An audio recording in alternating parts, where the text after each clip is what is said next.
Why can't you call your dog off? Why can't you call him off? Why is he still ripping his arm?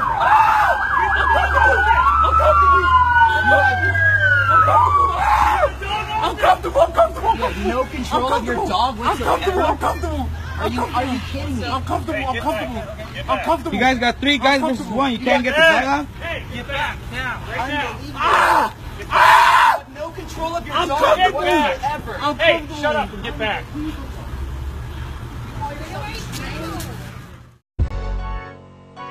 Umbrella. She's up. Whole nother level of shit you can't even understand. What is good, my people? We are live, back again with another episode of The Forecast. So, in Bakersfield, California, we have this young lady on a hot day decided to ride to the store to pick up her dad something for Father's Day, which is a great thing in itself, as much as we're told how horrible black men are as fathers. This sounds great on paper. Now, she's just a young 19-year-old woman, black woman, living in America, just riding to the store on her bicycle to get her father something from the store. Let's see what could possibly go wrong here. I was coming back from the Wood and Nickel to get my dad a Father's Day gift. They were closed, it was Sunday, so I decided to turn back around and head home. It was about 103 degrees. I had 3 water bottles in my backpack, and I stopped right behind me, right by the sign, to take a sip, and then I turned around and there were 3 cop cars. And one of the officers already had a gun drawn at me. They asked me, was I inside the store? And I told them no. And then they asked me if I was sure. And I was like, yeah. I turned to another officer who was in front of me, Officer Vasquez. And I told him, I said, sir, what's going on? And then he was like, give me the backpack. And then I was like, do you have a warrant? And then he pointed behind me and he said, look. So I looked behind me and it was a big canine dog. And then I got scared, and then I was like, here, just take the backpack, And then after that, he grabbed me by my wrist like this, and then he grabbed me by my neck, punched me, and then he threw me onto the ground, and then that's when the canine came and started eating at my leg. They rolled me around. Officer Vasquez put his knee in my back, and I told him I couldn't breathe, and then he put his other knee in my head. And I told him, I can't breathe. And then I started yelling out, somebody help me, they're gonna kill me. And then finally, he let me up, he tied my hands behind my back, and then he tied my feet together and he threw me in the back of the car. And on my way going back to the car, I heard somebody say, that's not the guy. Well, she actually called while she was in the hospital. And I thought she was joking because she was like, Mom, I'm in a hospital, the police beat me, and a dog bit me. I was like, wow. I'm like, let me talk to the officer. And so the officer got on the phone and I asked him what happened, and he told me that it was mistaken identity. And I'm like, wow. I'm like, is she okay? And he was like, well, she's alive and she's in the hospital. My daughter is a very responsible young lady. She works, she loves life. There was no reason for this to happen to her. They never told me why they stopped me, but after they beat me and threw me in the cop car, that's when they explained that there was some guy with a machete that was inside the grocery store, and they were looking for him, and I matched the description.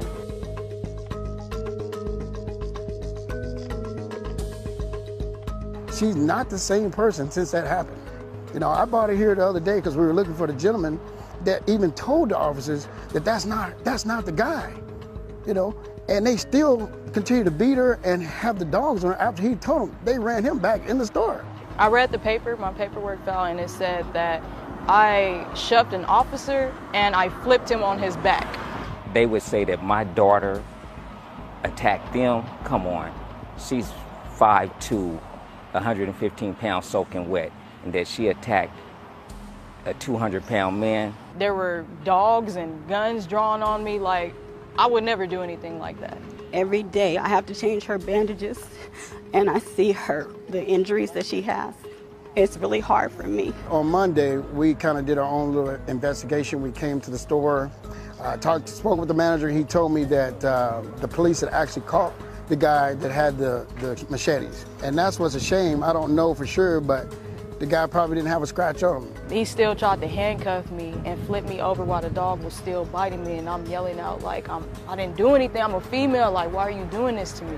Why should my daughter be charged with a crime? All she did was stop to drink some water because it was 100 and something degrees. That's ridiculous. We gotta find a way not to let this kind of thing happen ever, ever. If a kid can't stop on a bicycle and take a drink of water just to take a break. She was coming home to celebrate Father's Day with me. It's not right. It's not right.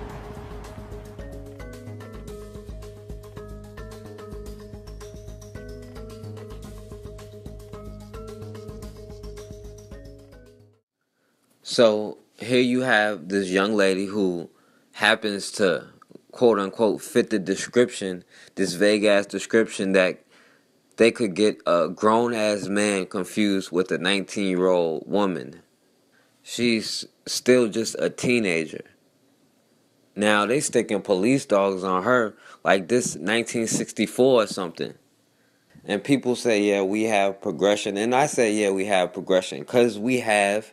But at the same time, we really haven't. They still sticking police dogs on our children. When you think about it, in the 1910s and 20s, yeah, black people had to face getting murdered, getting hung, police brutality, racism on all kinds of levels. But at least they had economic infrastructure. At least they had their family units together. At least they spent the money within their own communities. We still facing the same problem because maybe they're not hanging us out on the streets anymore for all to see. Now they're just putting the video out on the internet for everybody to see. Just put it on Facebook instead of on Broad Street. And the difference is now we don't have the black family structure as strong. Our family unit isn't the same as it was back then. Now, the officer that arrested her, who did this to her, Christopher Moore, after he stuck his dog on her and beat the shit out of her at the same time, a young teenage girl, he then arrests her for resisting or delaying an officer and aggravated assault on an officer.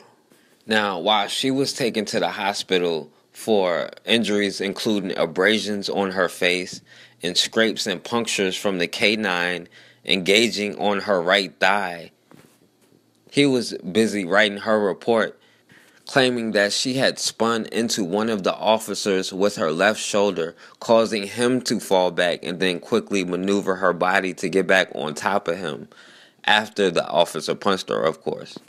So here you have a 19-year-old Wonder Woman out here taking on police officers, police dogs, and still beating the shit out the police when she's the one in the hospital.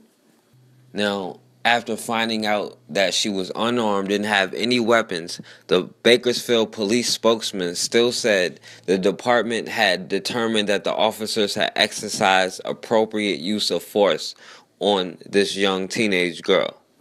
So now what they're saying is after they get out and beat us up or shoot us, God forbid, that now they're going to also charge us with the crime of resisting arrest. Now, instead of just asking for justice for Tatyana Hargrove, we need to be fucking taking justice. Now they are beating the shit out of our young boys, our young girls, our elderly women, elderly men. They are using extreme force on our women and making examples out of our men. And if we can't put aside petty differences when they are literally attacking our children, can we agree that we should be defending our children? No matter your belief system, no matter if you're a man or a woman, can we agree that they should not be attacking our children? So at what point are we going to say enough is enough? Because now they are mistaking our young women for grown-ass men who carry machetes.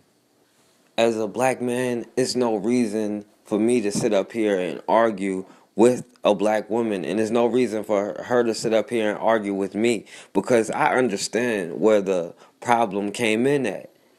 And black men nor black women control policies, and a lot of those things are policy driven. Black women didn't create the welfare system, but this is exactly why we got to take control of our own areas. We're going to be waiting a long time, waiting on some justice. We can have our own cops there to make sure that we get justice, and not cops like that Sheriff David Clark dude, but actual black people who love being black and who care about justice, and control our own policies in our own neighborhoods and have our own justice system and our own economy, because it ain't no other way around it. And that's just the foundation. And if we continue to fail to protect the foundation, then the house will keep crumbling every single time. While we arguing with people who are grown men who can beat up little girls and then call you the criminals. And we sitting up here arguing with them, trying to convince them that we're not. Now, a lot of these people are getting to the point where they're tired of hiding how they feel and hiding who they are. And the difference between us and them, they call us the criminals and the thugs, but in actuality, they are the real gangsters. Because we still sitting up here forgiving them, and we haven't learned to protect ourselves yet, and we still arguing within each other. Meanwhile, they're doing whatever they have to do to survive. What are we going to do? Just sit here and take it? So, I want to hear your opinion on this story. How could this be justified? You took my sister away from me. A suburban man grieves the loss of his sister, who died today after being shot in the head by an off-duty Chicago police officer. Good evening. 22-year-old Rakia Boyd and a man were both shot early yesterday by an off-duty detective on the city's west side. Well, tonight, family and friends who were at her side when she passed away today are calling for a federal investigation into her death. ABC 7's Ben Bradley spoke with the family members, and he joins us now with more on the story today. Ben. Cheryl, Ron, Rakia Boyd's family says they were notified by police that she had been shot, but they have heard nothing since then. Neither an explanation of what happened nor a condolence call. They insist that she was an innocent bystander. This young, beautiful girl, dead in the streets. Why? Rakia Boyd's family brought two photos of her today. In the first, she is a smiling, happy 22-year-old woman. The second photo was snapped only a few hours ago, shortly before she died. All we want to know is what happened. Just after 1 o'clock yesterday morning, the police union says an off-duty detective rolled down his car window and asked a group of people gathered near Douglas Park to quiet down. In response, police say a 39-year-old man pointed a gun at the officer, who then drew his own weapon and fired. The bullets hit the alleged gunman in the hand. Rakia Boyd was also hit in the head as she stood nearby. They said that the shooting is justified. But how is it justified when you got a young girl up there with a bullet hole in her head? What kind of justice is that? Witnesses told ABC 7 yesterday that no one pulled a gun on the off-duty officer, and prosecutors only charged the man who police say had a gun with aggravated assault, a misdemeanor. It's at least 60, 70 people sitting in the park. Ain't nobody got no gun. Everybody out there just hanging out. That's it. Boyd's large family from South Suburban Dalton sees similarities between what happened to her and the case of the unarmed Florida teen shot by a neighborhood watch volunteer. First you got Trayvon, now you got Rakia. Senseless violence. It didn't have to happen. And within the last minute or two, we did get a response from the Chicago Police Department. They say they have now been in contact with Rakia Boyd's family, and the department offers its sincere condolences. The police department also points out that the Independent Police Review Authority is investigating the circumstances of this shooting. The state's attorney, though, Ron and Cheryl, did not respond when we asked, well, why would a person who allegedly has a gun only wind up with a misdemeanor charge that didn't involve the gun? After a judge finds a police officer not guilty in the shooting death of an unarmed woman. Eyewitness News reporter Diane Patthew live at the Criminal Courts building where the family of Rakia Boyd erupted in anger when that verdict was announced today. Diane? That's right, Ron and Kathy. After just 4 days, a Cook County judge finds a Chicago police detective charged with killing an unarmed woman not guilty on all charges. A group of protesters hit the streets tonight, marching against Cook County Judge Dennis Porter's decision today. Chicago police detective Dante Servin walked out of court a free man. Outside, an emotional group of family, friends, and supporters of Rakia Boyd followed after him, shouting, "Murderer." Judge Porter found Servin not guilty on charges he fatally shot Boyd, who was unarmed. The motion for a directed finding is granted. There is a finding of not guilty on all counts, and the defendant is discharged. Servin, talking to cameras after the decision, maintained his innocence. Any police officer especially would have reacted in the exact same manner that I reacted, and I'm glad to be alive. I saved my life that night. In March of 2012, 22-year-old Rakia Boyd was walking to a store with 3 friends near Douglas Park. Prosecutors say that Servin, who was off duty, was upset over noise and told the group to quiet down. After exchanging words, Servin, sitting in his car, fired 5 shots over his shoulder. Boyd was hit in the head from behind and killed. Her boyfriend, Antonio Cross, was hit in the thumb. He got out the car and shot my daughter. It was a quarter-size hole in the back of her head, and her brains were all over the alley. In a statement released today, State's Attorney Anita Alvarez says, quote, "I'm extremely disappointed by the judge's ruling. The State's Attorney's Office brought charges in this case in good faith and only after a very careful legal analysis of the evidence as well as the specific circumstances of this crime." And Ron, Chicago police tell us tonight that Detective Servin will remain stripped of his police powers until the Independent Police Review Authority finishes their investigation. Outrage in Detroit this morning after a funeral for a 7-year-old girl who was shot and killed by police in a raid on her family's home. The whole time, a reality TV crew following the police was filming right outside. This death is raising questions about how much access reality TV crews should have to law enforcement and whether they might have played a role in this incident. Eric Hong has more. With them.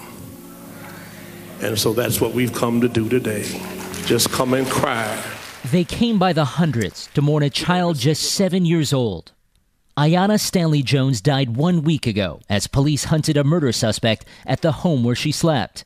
After lobbing a flash grenade into the house, police say an officer entered and collided with Ayanna's grandmother, causing the officer's gun to go off. The bullet struck Ayanna as she slept on a living room sofa. A camera crew had been shadowing officers that night, filming an episode of the A&E police reality show, The First 48. The incident is being investigated, but already Ayanna's family has filed suit, challenging the police version of events. They're supposed to be trained for this type of stuff. They came in here and killed my baby. Ayanna's family claims the video shows the fatal shot was fired intentionally by the officer from outside the house. This type of activity by a police force is unacceptable in America. The shooting has put a spotlight on police reality shows, shows like Cops, and The First 48 can draw sizable ratings while giving police departments positive PR. But do these shows capture drama or create it? The presence of cameras is going to influence a police officer the same way it would influence an ordinary person. You know, they're not immune to the lights and action and excitement, and they're going to hype up how they're acting. A&E and its production partner ITV aren't commenting on the case. Their video now in the hands of investigators, hoping to make sense of tragedy. For Good Morning America, Eric Hong, ABC News. Charges facing police officer Joseph Weekley have been officially dropped. Weekley is the Detroit cop who shot and killed Ayanna Jones during a raid at her home. Weekley has been tried twice, and a jury failed to reach a verdict both times. He won't go through another trial. 7 Action News reporter Jennifer Bistram in court today and has more. The case against Officer Joseph Weekly, who was charged in the death of little Ayanna Jones, was dropped here this morning inside of a courtroom at the Frank Murphy Hall of Justice. After 2 mistrials, Judge Cynthia Hathaway has ruled there will not be a 3rd trial in the shooting death of 7-year-old Ayanna Jones. So if someone needs a scapegoat for what's happening here today, and what's happening here is justice, then put it on me. All charges against Officer Joseph Weekly now officially dropped. I'll grant the prosecution's motion, dismiss this case. Officer Weekly was charged with careless discharge of his gun in connection to the death of little Ayanna during a police raid inside of her family's home on the city's east side back in May of 2010 as crews were taping for the TV show The First 48.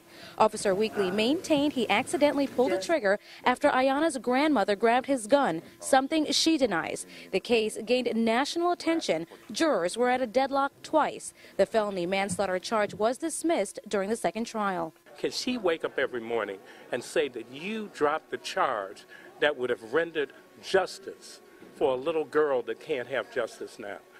Today's decision not sitting well with the family, who says they have to live with the fact their little girl was shot in the head while asleep on a couch.